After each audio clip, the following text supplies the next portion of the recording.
నమస్కారం. ఆంధ్రప్రదేశ్లో రాజకీయ వాతావరణం ఏ విధంగా ఉంది అనే విశ్లేషణలకి విశేషంగా స్పందన వస్తున్నది. అందుకు మీ అందరికీ ధన్యవాదాలు. అసలు ఏ నియోజకవర్గంలో ఎటువంటి రాజకీయ పరిణామాలు జరుగుతున్నాయి అనేది చాలామందికి తెలియటం లేదు. అందుకనే మనం అటువంటి విషయాల మీద ఫోకస్ చేస్తూ ఉన్నాం. ఇది రాజకీయంగా ఒక అంచనాకి రావటానికి ఉపయోగపడుతుంది. అదేవిధంగా మొత్తం ఆ నియోజకవర్గంలో ఉన్న పరిస్థితి తెలియటం వల్ల దీని ఇంపాక్ట్ ఏ విధంగా ఉండబోతున్నది అనే ఒక అంచనాకి అందరూ కూడా రావడానికి అవకాశం ఉంటుంది.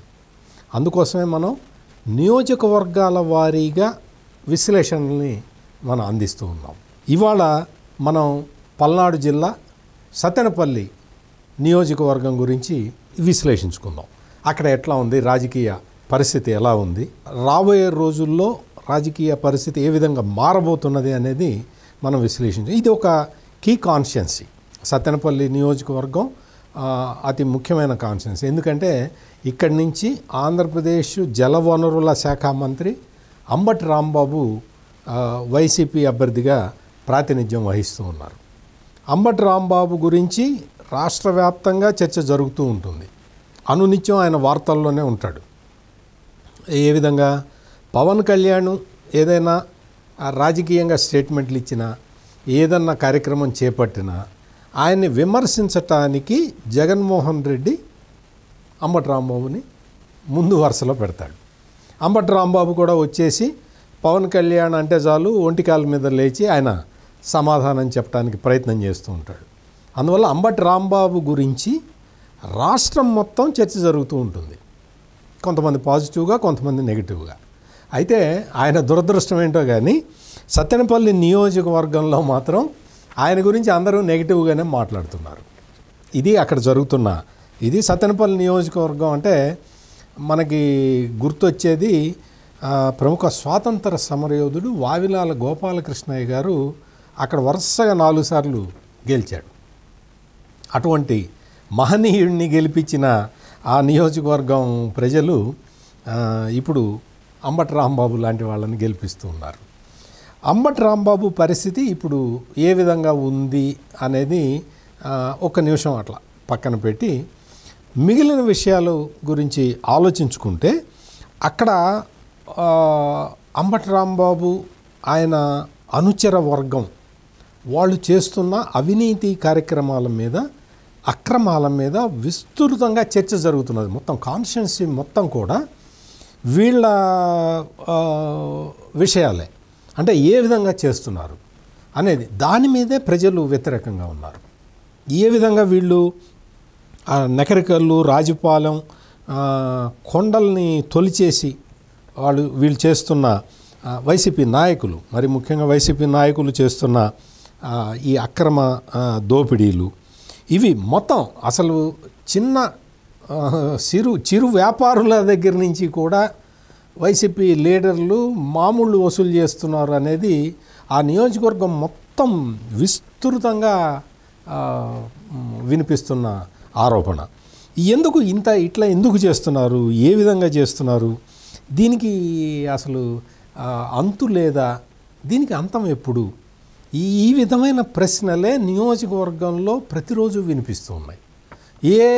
ఏ కార్నర్లో ఎక్కడ రాజకీయ చర్చ జరుగుతున్నా కానీ అక్కడికి వచ్చిన వాళ్ళందరూ కూడా ఈ అంబటి రాంబాబు అండ్ కంపెనీ చేస్తున్న ఈ అక్రమ వ్యాపారాల మీద చర్చించుకోకుండా వెళ్ళట్లేదు. అంత తీవ్రమైన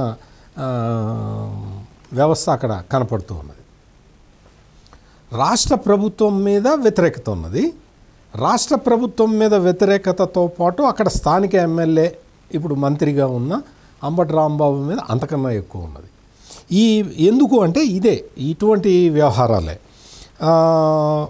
ఒక సత్తెనపల్లిలో ఒక వినాయక హోటల్ అనే ఉంది. ఆ హోటల్ ఏదో ప్రమాదవశాత్తు చనిపోతే, తురక అనిల్ అనే యువకుడు చనిపోతే ఆ కుటుంబానికి ముఖ్యమంత్రి సహాయ నిధి నుంచి వచ్చిన 5 లక్షల్లో సగం నాకు ఇస్తేనే చెక్ ఇస్తానని చెప్పి అంబటి రాంబాబు చెప్పటం, అదంతా ఆ వీడియో అదంతా కూడా వైరల్ కావటంతో ఆ రోజు నుంచి మొదలైంది. అంబటి రాంబాబు మీద అప్పటి వరకు కొంత సానుభూతి ఉన్న వాళ్ళు కూడా ఇటువంటి పనులు చేస్తున్నాడు అంబటి రాంబాబు అనే విషయంలో మాత్రం చాలా సీరియస్గా చూస్తున్నారు.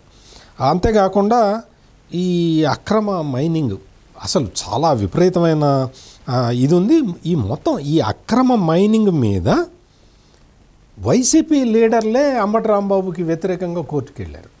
అంటే ఎంత తీవ్ర స్థాయిలో జరుగుతుందో చూసుకోవచ్చు. అక్కడ ఈ వీళ్ళందరినీ రైతుల్ని బెదిరించటం, ఒక కొంత కారు చౌకలో కొనేసి ఎక్కువకి ఆ భూముల్ని అమ్మేయటం, ఈ విధంగా మొత్తం అక్కడ అభివృద్ధి కార్యక్రమాలేమో పూర్తి చేయరు, రైతులకి సంబంధించినవి అసలు పట్టించుకోరు. ఇటువంటివి మాత్రం చాలా విపరీతమైన ఇది జరుగుతున్నది.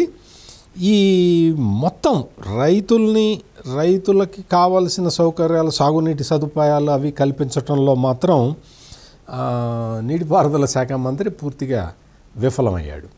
ఈ విధంగా ఇక్కడ జరుగుతూ ఉన్న కారణంగా వైసీపీలోనే ఒక పోటీ వర్గం తయారై కూర్చున్నది. ఆయన జనసేన పార్టీ నుంచి వచ్చి చేరిన ఎర్రం వెంకటేశ్వర రెడ్డి ఇక్కడ అంబటి రాంబాబుకి ఏకు మేకై కూర్చొని ఉన్నారు. ఆయన ఇప్పుడు ఎర్రం వెంకటేశ్వర రెడ్డి ఆయనకి టికెట్ ఇవ్వాలి అని చెప్పి ఆయన ప్రయత్నం చేసుకుంటున్నారు. వైసీపీ అధిష్టానం ఏంటంటే ఒక సర్వేలో ఎర్రం వెంకటేశ్వర రెడ్డి పేరు వచ్చిందని చెప్తున్నది, ఇంకో సర్వేలో అంబటి రాంబాబు పేరు వచ్చిందని చెప్తుంది. ఆ ఇద్దరు కూడా అక్కడ లోకల్గా నాయకులు వాళ్ళు కొట్టుకునే పరిస్థితి అయితే అక్కడ ఉన్నది. గ్రూపు తగాదాలు విపరీతంగా జరుగుతున్నాయి. ఇప్పటికీ కూడా వీళ్ళిద్దరిలో ఎవరికి టికెట్ అనేది స్పష్టంగా చెప్పట్లేదు. ఇద్దరికి ఆశ చూపుతూనే ఉన్నారు.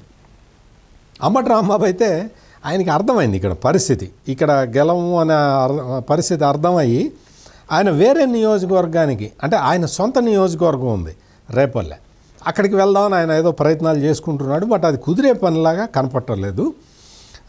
జగన్మోహన్ రెడ్డి మాత్రం ఇక్కడే నువ్వు పోటీ చేయాలని చెప్పినట్టుగా చెబుతున్నారు. కానీ అక్కడ అంబటి రాంబాబుకి మళ్ళీ టికెట్ ఇస్తే ఖచ్చితంగా ఓడిపోతాడు, అందుకని ఎర్రం వెంకటేశ్వర రెడ్డికి టికెట్ ఇవ్వాలి అని చెప్పి స్థానిక వైసీపీ నాయకులు చెప్తూ ఉన్నారు. దీన్ని బట్టి అక్కడ ఏం జరుగుతుందో చూడాలి వైసీపీ పరంగా. తెలుగుదేశం మాత్రం క్లియర్ కట్గానే ఉన్నది. అక్కడ సీనియర్ నాయకుడు కన్నా లక్ష్మణాన్ని రంగంలో దించింది. ఆయన్ని అంటే అక్కడ తెలుగుదేశం పార్టీ తరఫున అంతకుముందు ఎన్నికల్లో ప్రాతినిధ్యం వహించిన కోడెల శివప్రసాద్ అకాల మరణంతో అక్కడ ఇన్ఛార్జిని కూడా పెట్టలేని పరిస్థితుల్లో తెలుగుదేశం పార్టీ కొంచెం చాలా కాలం సతమతమైంది. క్యాడర్ అంతా కూడా కొంత అటు ఇటు చెదిరిపోయే పరిస్థితి వచ్చింది. అయితే ఎప్పుడైతే కన్నా లక్ష్మీనారాయణని పార్టీ ఇన్ఛార్జిగా డిక్లేర్ చేశారో, కన్నా లక్ష్మీనారాయణ భారతీయ జనతా పార్టీ నుంచి తెలుగుదేశం పార్టీలో చేరిన తర్వాత ఆయన ఏ నియోజకవర్గం కావాలో సెలెక్ట్ చేసుకోమంటే ఆయన సత్తెనపల్లిని కోరుకోవటం, దానికి తెలుగుదేశం అధినేత చంద్రబాబు నాయుడు గ్రీన్ సిగ్నల్ ఇచ్చేయటంతో ఆయన్ని సత్తెనపల్లికి ఇన్ఛార్జిగా నియమించేశారు. ఆ ఇన్ఛార్జిగా నియమించిన దగ్గర నుంచి ఆయన మొత్తం అన్ని వర్గాలని కలుపుకెళ్ళటానికి ప్రయత్నం చేస్తూ ఉన్నాడు.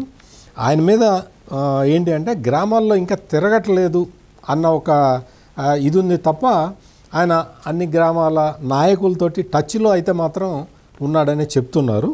మొత్తానికి ఏంటంటే వైఎస్ఆర్ కాంగ్రెస్ పార్టీ మీద ఉన్న వ్యతిరేకత, అంటే పార్టీ మీద, ప్రభుత్వం మీద, లోకల్గా ఉన్న అంబటి రాంబాబు మీద ఈ మొత్తం వ్యతిరేకంగా ఉన్నది కాబట్టి తెలుగుదేశం పార్టీకి అక్కడ విజయావకాశాలు స్పష్టంగా కనిపిస్తూ ఉన్నాయి.